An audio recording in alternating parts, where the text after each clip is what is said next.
Police मुठभेड़ में मारे गए इनामी बदमाश कमलेश चौधरी के परिजनों से मिलकर सपा सांसद अफजाल अंसारी ने ढाढ़स बंधाया। उन्होंने मुठभेड़ को फर्जी बताते हुए पुलिस पर गंभीर आरोप लगाए। अंसारी ने कहा कि पुलिस कमलेश को बिहार से पकड़कर लाई थी और यहां उसकी हत्या कर दी। पोस्टमार्टम के बाद पुलिस की लापरवाही से जनता में भारी आक्रोश है। अंसारी ने आरोप लगाया कि पुलिस ने मृतक की विधवा और महिलाओं के साथ मारपीट की है। उन्होंने पूरे मामले की सीबीआई जांच की मांग करते हुए कहा कि सरकार के मंत्री संजय निषाद भी इसकी जांच चाहते हैं। सरकार पर तीखा तंज कसते हुए उन्होंने कहा कि यूपी में कोर्ट बंद कर कोतवाल को न्यायिक अधिकारी और एसपी को हाईकोर्ट का चीफ जस्टिस बना देना चाहिए।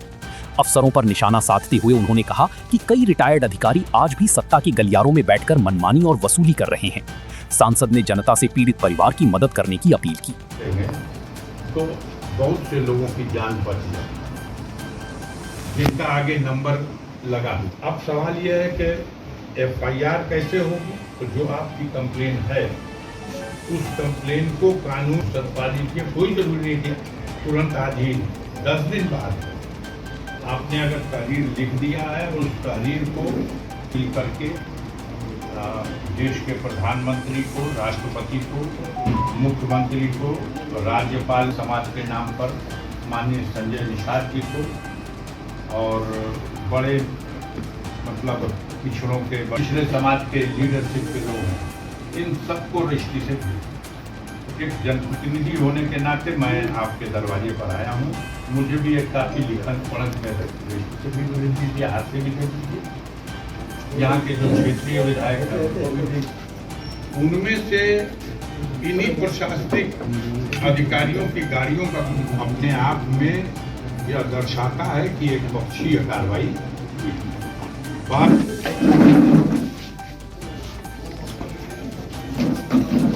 वो संविधान के अनुसार नहीं बल्कि सरकार के अनुसार। अब आप सोच लिए, माननीय उच्च न्यायालय इलाहाबाद के जज ने ये कहा है, मालूम किसके लिए कहा है? संजय प्रसाद जी के लिए कहा है, जो माननीय मुख्यमंत्री के माने उनके काम को संभालने वाला सबसे नंबर 1 जिम्मेदार व्यक्ति है, जो गृह विभाग का मालिक है, उसी के लिए बात कही गई है। मनमाना गैंगस्टर लगाना, अदालतों का आदेश न मानना, जिले में बैठे हुए अधिकारी कुछ देर तक तो कोशिश करते हैं कि कुछ संभाल के कार्रवाई हो, लेकिन ऊपर से ऐसे हथौड़ा बजाया जाता है कि जैसे लगता है कि जिले के अधिकारियों ने अपनी मानसिकता ही गुलामी की मानसिकता बना ली। सौगंध इन्होंने खाई है उस संविधान की, लेकिन वही बात आज हाईकोर्ट ने कही है कि संविधान के प्रति, कानून के प्रति वफादारी न होकर के सत्ताधारी दल का, उसकी इच्छा का सम्मान किया जा रहा और बहुत ही निंदा करते हुए और आर्डर भी पास किया है और उनके लिए लिख दिया कि ये भविष्य में भी कभी इनको कोई जिम्मेदारी का पद दिया जाए कि न दिया जाए। अफसोस की बात है, कई अधिकारी लखनऊ में बैठे हुए हैं जो कई साल पहले रिटायर हो गए, लेकिन हुक्म के गुलाम हैं, इसलिए आज भी सत्ता के गलियारों में बैठ करके जिलों में बैठे हुए अधिकारियों से वसूली भी कर रहे हैं और मनमानी भी करा रहे हैं। आज जो है कमलेश रविंद्र के घर पर आए हैं, परिवार के लोगों से मुलाकात भी किए हैं, क्या बतलाएंगे? देखिए, घटनाओं का एक क्रम है। सबसे पहले यहां एक होटल व्यवसायी की हत्या हुई, उनके द्वारा एक प्राथमिकी दर्ज कराई गई जिसमें 4 लोगों को हत्या के लिए आरोपी बनाया गया। उसके बाद जो दूसरी घटना हुई है, उसी सिलसिले की कड़ी के तौर पर वो हुई है। यहां पर कमलेश बिंद, जो इस घर का 3 भाइयों में सबसे छोटा बेटा था, उसको पुलिस ने बताया कि हमने पुलिस मुठभेड़ में यहीं आदर्श गांव के समीप कहीं गोली में मुठभेड़ में मार दिया। अब तमाम तरह के सवाल उठ रहे हैं, आप लोग भी सोशल मीडिया के माध्यम से और तमाम बड़े नेताओं ने भी इस सवाल को उठाया। तो उस घटना के लिए आरोपित व्यक्तियों में से एक, जो कमलेश बिंद है, क्या सही मानों में यह मुठभेड़ हुई है? क्या यह सही नहीं है कि उसे बिहार प्रांत से यहां की पुलिस जाकर के पकड़ के लाई है? उसके साथ 2 अन्य लोगों को जो वहीं के थे उनको भी पकड़ के लाई, और एक दिन यहां रखने के बाद दूसरे दिन उसको फर्जी पुलिस मुठभेड़ दिखा के गोली से मारकर एक तरह से उसकी हत्या कर दी गई। अब उसके बाद इसी घटना की सिलसिले की आगे कड़ी यह है, जब फर्जी मुठभेड़ दिखाई गई, आक्रोश स्वाभाविक था। दूसरे दिन पोस्टमार्टम की कार्रवाई संपन्न करने के बाद जब लाश परिजनों को सौंपने के लिए लोग आए, तो परिवार के तो सारे जिम्मेदार लोग उस पिकअप गाड़ी में बैठ करके जिसमें लाश आई है उसी गाड़ी में थे, लाश के साथ ही थे। हमें तो बताया गया, जो सत्य भी यही है और ये भी सीसीटीवी फुटेजेस से प्रमाणित हो जाएगा। प्रशासनिक अधिकारियों के, उन्हीं पुलिस वालों के किसी गाड़ी का, वाहन का एक ड्राइवर, उसने इस घटना को इस ट्विस्ट कर दिया। हुआ यह कि उसने, जब लोग लाश लेके आए, शोर शराबा, रोना पीटना, मातम मचा हुआ था, तब कुछ लड़के वीडियो बना रहे थे इस दृश्य का, और उस ड्राइवर ने एक 14 साल के लड़के के हाथ से वीडियो छीन लिया। जब उसने वीडियो छीना है,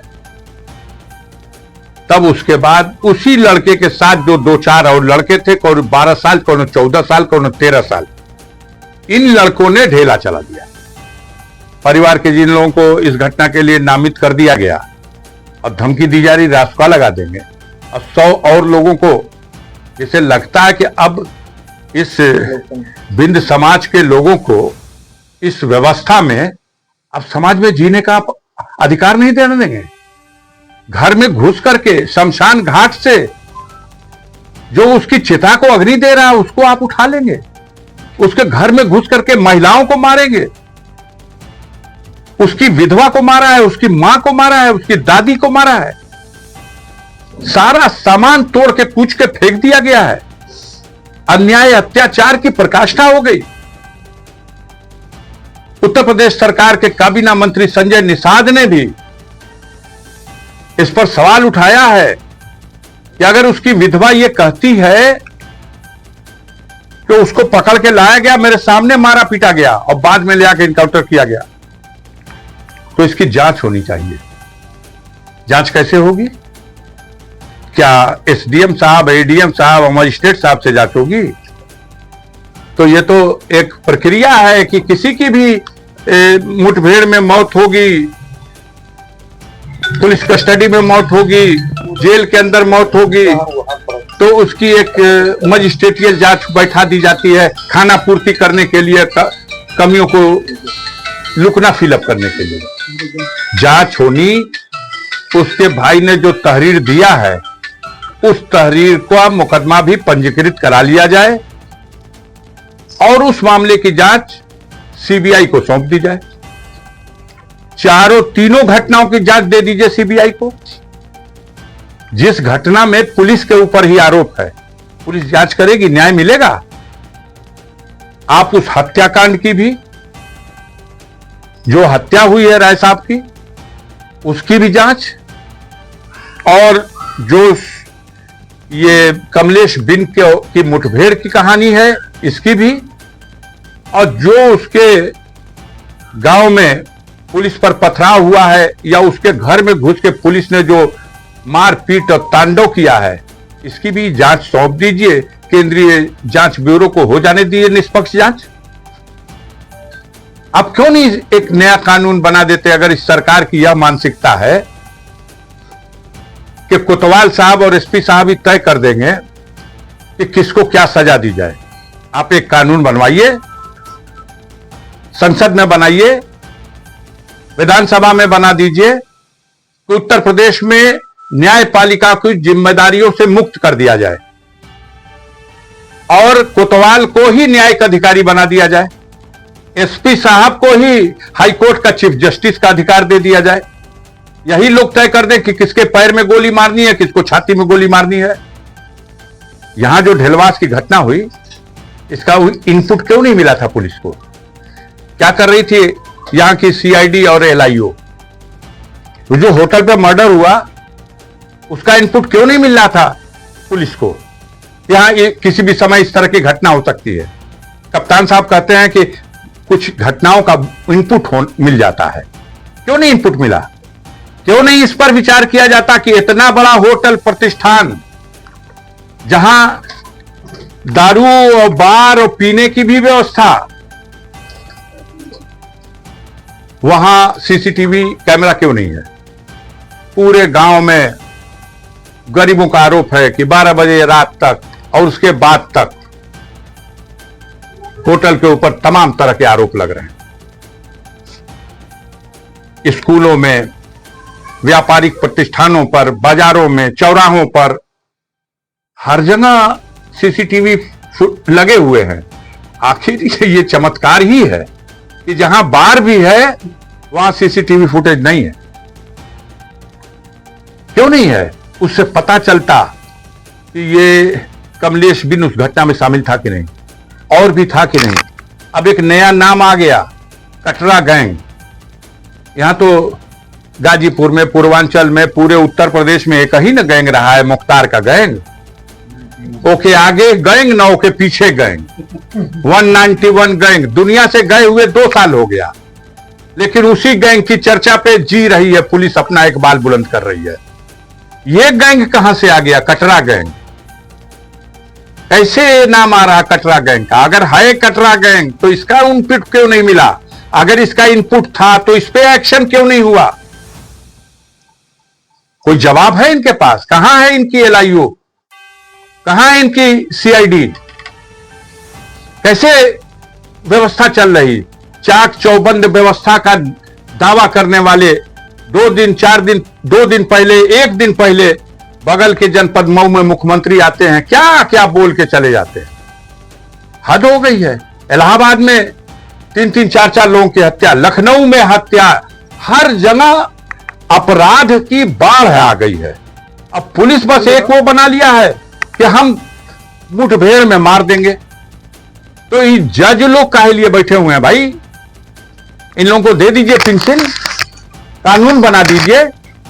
जो अधिकार न्यायपालिका के पास था कि किसी पे आरोप लगेगा, अगर आरोप था कमलेश बिन पे, उसको आप पकड़ के लाए थे, उसको आप चालान करते, उसके खिलाफ आपके पास सबूत था, वो गवाही गुजार देते, उसको सजा करा देते आजीवन कारावास की। इस घटना की एफआईआर साबित हो जाती तो उसे फांसी की भी सजा हो सकती थी। आप कौन होते हैं उसको गोली मार के मौत के घाट उतारने वाले? और अभी से ये कहा जा रहा कि अभी एक और पकड़ के रख ले बाड़ो तो कि घटना हो गई बा, ऐसे बच गई बा, नहीं तो अबले हु के मार दे। तो अभी से ये तय हो गया है, जन जन में ये बात व्याप्त है कि यह लोग जिस घटना में इस तरह का थोड़ा प्रोपेगेंडा हो जाएगा, मीडिया के भाई हमारे उस मामले को उछाल देंगे, तो अपना इकबाल बचाने के लिए पुलिस के पास बस यही है, या तो बुलडोजर लगा के घर गिरा देंगे या उसको गोली से मार देंगे। आजाद भारत के लोकतंत्र की व्यवस्था में, बाबा साहब भीमराव अंबेडकर के संविधान में इसका अधिकार किसी को नहीं है कि वो किसी की जान इस तरह से ले ले।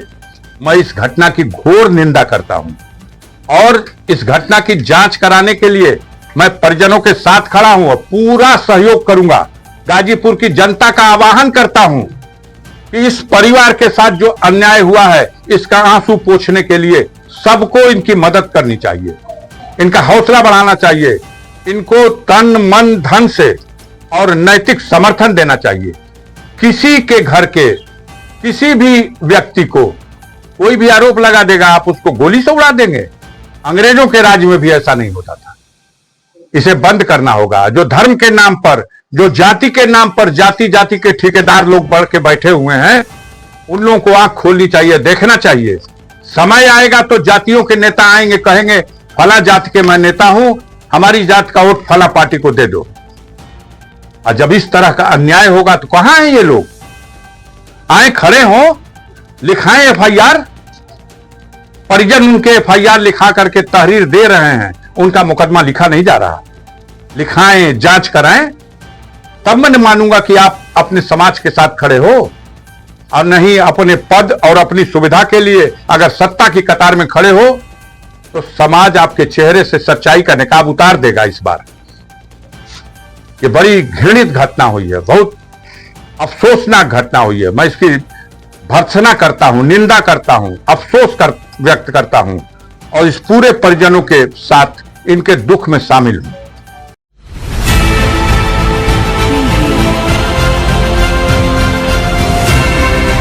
और नीचे जो वो सब्सक्राइब का बटन है ना, उसको हिट करो, जल्दी से करो सब्सक्राइब।